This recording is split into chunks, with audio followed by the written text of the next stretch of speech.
Nitai Radheshyam Japo Hare Krishna Hare Ram.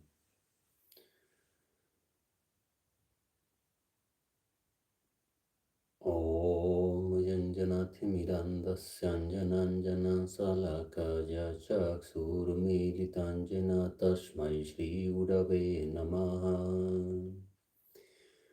Tvameva Mata Chapita Tvameva Bandhushtasakha Tvameva Vidyam Dravinam Tvameva Sarvamam Deva Deva. Jai Mahavira Radharaman, Jai Nitai, Jai Go, Jai Sri Radheshyam.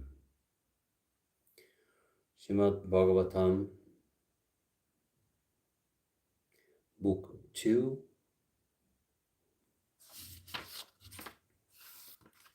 Discourse 4. The king asks a question about the creation of the universe, and the sage Sukha commences his discourse.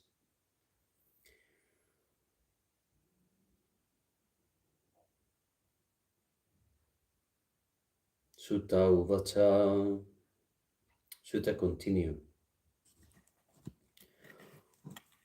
On hearing these words of Sri Sukha, the son of Vyasa, which enabled him to ascertain the truth concerning the Supreme Spirit, King Pariksit, the son of Uttara, exclusively devoted his pious mind to Sri Krishna's feet. He shook off in a moment the deep-rooted attachment which he had conceived all the time for his own body, wife, sons, residence, animals, wealth, and kinsmen, as well as for his kingdom that had known no trouble. 3 and 4. Established his completely identity with Lord Vasudeva, and full of deep reverence for hearing the glory of Sri Krishna, asked Sri Sukha the same question which you are now asking me, O most holy ones. 5.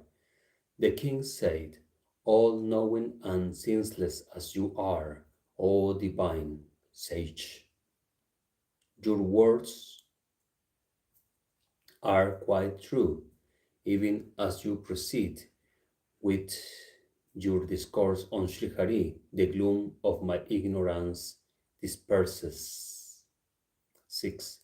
I further wish to know how the Lord, by his own Maya, deluding potency, creates this universe, the mysteries of which even the greatest gods like Brahma find it difficult to unravel. 7. Also tell me how that all-pervading Lord protects the universe, and how again he destroys it, possessed as he is of innumerable powers. Which of them does that Supreme Person assume when he plays with his own self, transforming himself into so many playthings, and creates and then destroys a number of universes?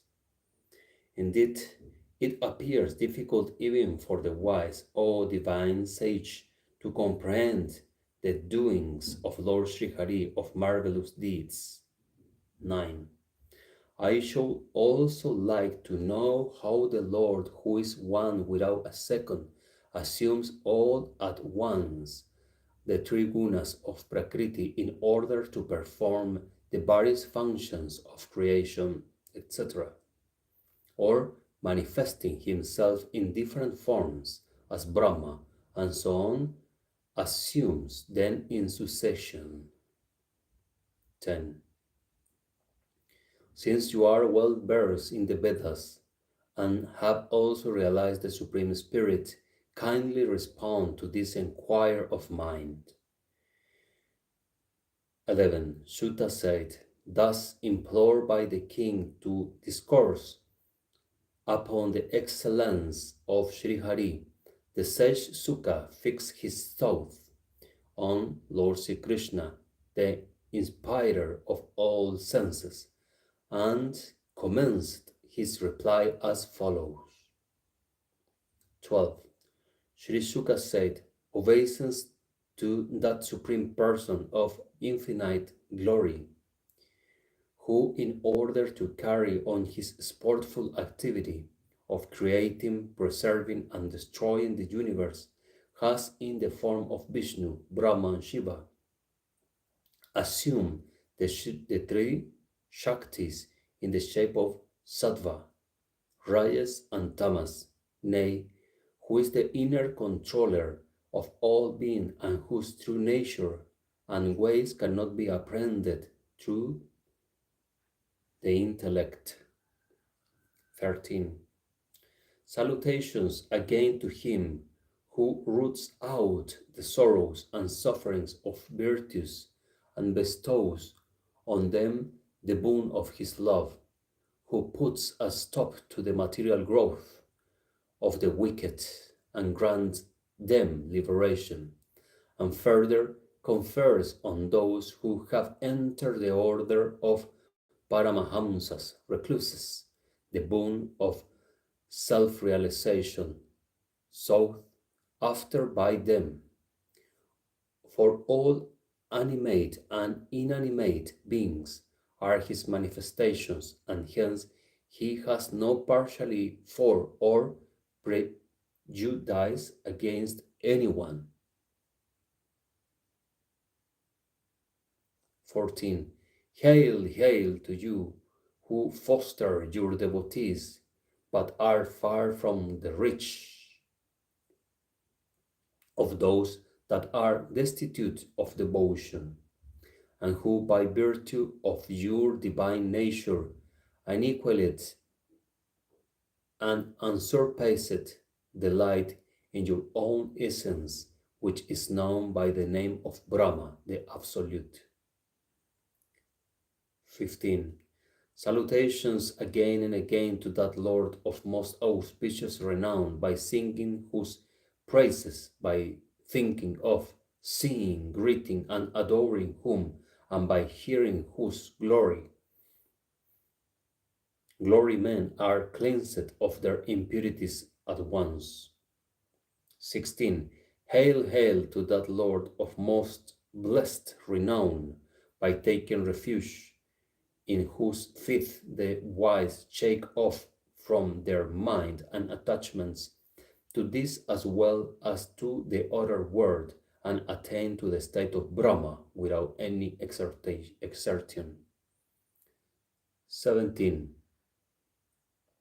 Ascetics and those devoted to charity, men of high repute, and those who have controlled their mind and senses, the knowers of the mantras, and men of righteous conduct never attain blessedness without dedicating themselves to his feet. To that Lord of most blessed renown we make obeisance again and again. 18. The Kiratas, the Hunas, the Andhras, the Pulindas, the Pulkashas, the Aviras, the Kankas, the Javanas, the Kasas, and other sinful races, no less than others of sinful conduct, are purged of their sins even by taking refuge in those who depend on him. To that all-powerful Lord we offer our greetings. 19. May that Lord be gracious to me, who is the very self to the wise and the supreme Lord of his devotees, who is Veda itself to those devoted to ritual acts, nay, who is Dharma, righteousness, personified to those given to righteous conduct and austere penance to men of ascesis, and whose reality is looked upon with wonder by sincere devotees like Brahma, Shankar, and others.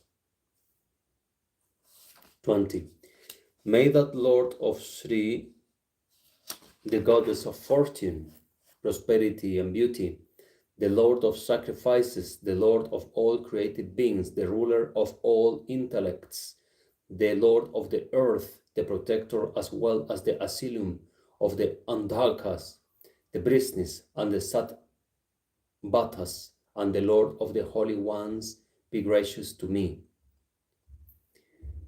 21. The wise realize the truth of the self with the help of their reason, purified through samadhi in the form of meditation on his feet, and describe it according to their own predilection.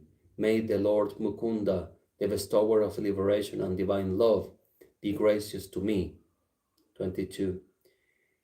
Egged on by him at the dawn of creation to revive in Brahma's heart the memory of the past cycle, Sarasvati, the goddess of wisdom, appeared from the latter's mouth in the form of the Vedas, with all her limbs in the form of Shiksha or phonetics, grammar, and so on. May that Lord, the foremost of the disseminators of wisdom, be propitious to me. Having created these bodies out of 5 gross elements, earth, water, fire, air, ether, an all-pervading Lord indwells them as the Purusha, and endowed with 16 instruments, the 5 senses of perception, the 5 organs of action, the 5 vital earths, and the mind, enjoys their 16 objects. May that Lord lend charm to my expression. 24. Hail to the omniscient Lord Vedavyasa, who is no other than Lord Vasudev, from whose lotus-like lips the devotees drink the nectar of wisdom. 25. Questioned by the sage Narada, O Parikshit, Brahma, the self-born, the repository of the Vedas, thought to that sage this very gospel, which Sri Hari himself had imparted to him earlier. Thus ends the 4th discourse in the book 2 of the great and glorious Bhagavata Purana, otherwise known as the Paramahamsa Samhita. Vajanitai Gaura Radheshyam. Japo Hare Krishna Hare Ram. Tomorrow we will read at the same time the discourse 5, a description of the cosmos. Srimadbhagavatam ki jai. Thanks very much for watching. Jai Jai Sri Radheshyam.